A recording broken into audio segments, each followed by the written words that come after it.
the analyst desk. Thank you so much, gentlemen. Well, indeed, ROCCAT victorious in the end and securing that 5th place spot going into the playoffs. Honestly, I really thought Giants were going to do it again. And again, just how do teams keep giving him this little edge, and how do Giants always find it? I mean, credit to Federico El Bandito for stealing that one. It was blind, then he put in the ward just as he tunnels in and he smites it. So fantastic play from him.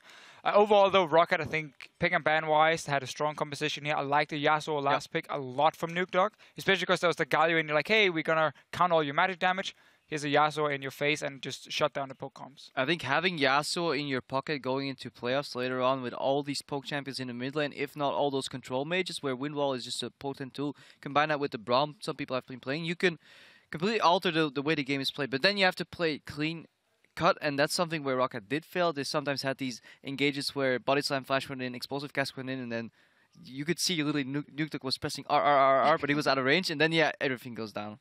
Yeah, it was kind of sad that I never managed to get a good Yasuo ult, even though like he got really fed. But it always felt like sometimes Nuke was even trying to flash in just to reach the Gaga's ultimate, but they couldn't. Like I liked the Kalista Alistar way more in the previous game today. Like it was super easy to set up. It was actually really clever because you grab the Alistar and you shoot him, and that knocks up. And if it's not enough, then Alistar you have the Q. Yeah, that was really good. I'd almost forget there was a Bard in this game. We were super excited about it. What is your score out of 10? I don't believe in scores. I was just...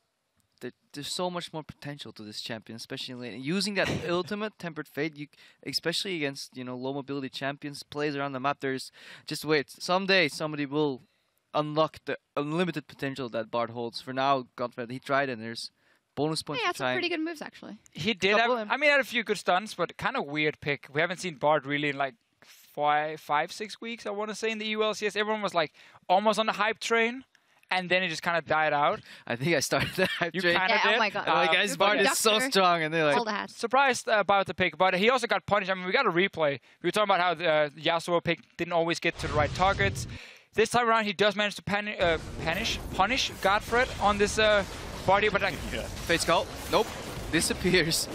That was actually the one fight that actually went really bad for ROCCAT, and that's just shows why you probably shouldn't do that against a bound Bard, on the support if you just get that one ultimate off. But this is the follow-up. This is why Bard is a fantastic support. It'll go in, flash away, don't even look at the people you're stunning, and it just shows that you can carry a team fight as a support. But we just saw this so often in this game here, back and forth team fights. If ROCCAT got the great ulti setup with Nuke, he would like carry the team fight. Varus would die instantly, and then whenever they just only managed to lock down, again, the Bard didn't even manage to kill him. Obviously, they couldn't win the fights, and it was just very back and forth in that case. But it's been like this all split long. The thing about these teams, they're so close in level, and it's just like who has the right moment or the right day, they should take the win. And this time around, it was ROCCAT. Yep. I just hope for playoffs coming up that these teams, they get now 2 weeks of practice and then want to play towards that. And even if they're similar in skill, usually if you put two good teams against each other, one gets ahead, the win will be clean. Problem today was you put two teams of equal skill against each other.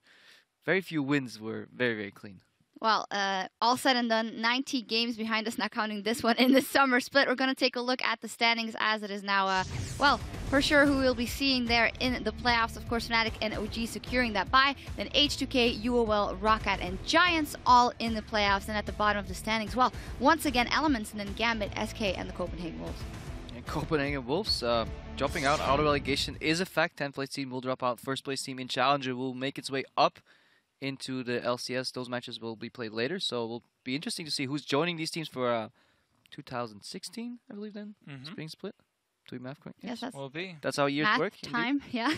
Hey, we're tired. It's been long. I mean, I'm looking at Gambit here, going down to the promotion tournament. They looked so good coming into the last few weeks, and obviously the whole Forgiven thing happened, but I think they're going to be fine in the promotion tournament. They should get back into the spring split, keep Sean as a coach, obviously, and keep working and see where this leads you, because a lot of the other teams were really respecting Gambit a lot, so I'm sure they're going to bounce back. I mean, Forgiven is suspended for 2 more games, so a scenario could happen when they go 0-2.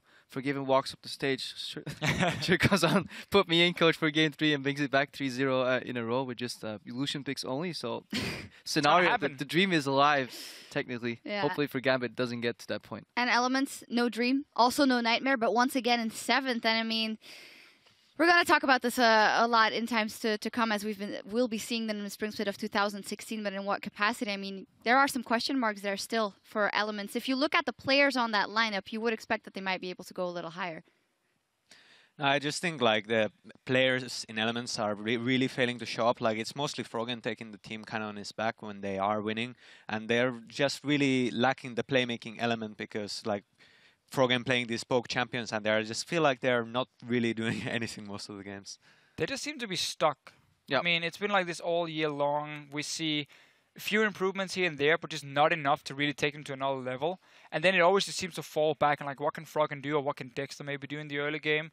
I think they're going to look at the lineup and be like, okay, what can we do? Is this a lineup we need to obviously return to the throne potentially? Now you gotta find Fnatic up there somewhere, so they're pretty far away. But this is a team that was built to win the EU LCS. That's not been the case this season. They're gonna have to figure out what to do for next season for sure. Yeah, a lot to theorize about. Someone who did step up today though on the final